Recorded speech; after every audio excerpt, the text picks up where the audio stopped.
Hi, I'm Kristie. I saw an ad on Facebook and I just was really attracted to Lani's energy.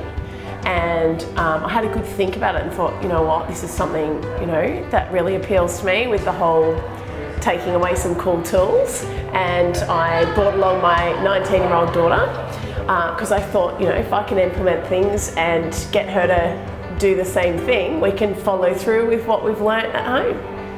Yeah, like that powerful. I felt a little bit challenged.